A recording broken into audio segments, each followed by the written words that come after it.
Yasin.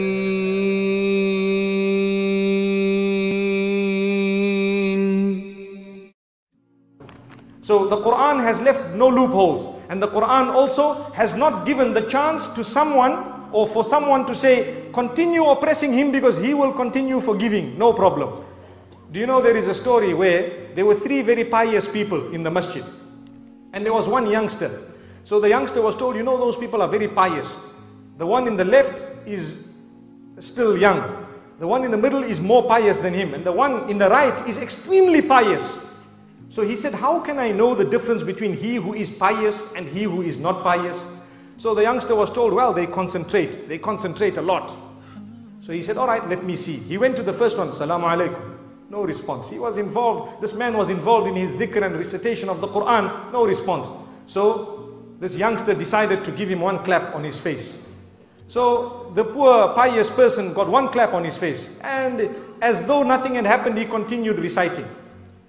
Now the man says, yes, truly these people are pious. And the sign of it is that they don't even notice what goes on around them. Let me go and see the one who's more pious than him. So he moved slightly to the right, and he greeted again, no response. He gave this man one solid clap. The man got up and says, is your hand okay, brother? Is your hand okay, brother? So this man was shocked to say, he is not conscious of what happened to him, but he is conscious of the pain that came on my hand. Allahu Akbar. Look at how pious he is. So now this is obviously teaching people how to forgive, isn't it? They didn't even discuss that it was a sin. So now this youngster is thinking to himself, whoa, that man on the right must be the most pious. Let's see what he does. He went, he greeted him, again no response. He gave him one solid clap. That man got up and gave the youngster two claps.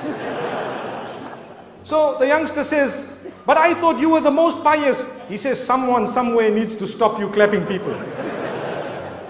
So this is why we need to study in Islam. We need to look at what is the best remedy for that particular situation. Sometimes you can forgive people, but if you continue forgiving them, who's going to stop that oppression? This is why the hadith says that if you do not stop an oppressor from oppressing others, then chaos will overtake the whole community, and then you will make dua to Allah subhanahu wa ta'ala and He won't respond, because you will be collectively guilty of having allowed an oppressor to keep on oppressing or keeping on oppressing the rest of the people. So it's important that we balance it as we have been taught. May Allah subhanahu wa ta'ala grant that to us.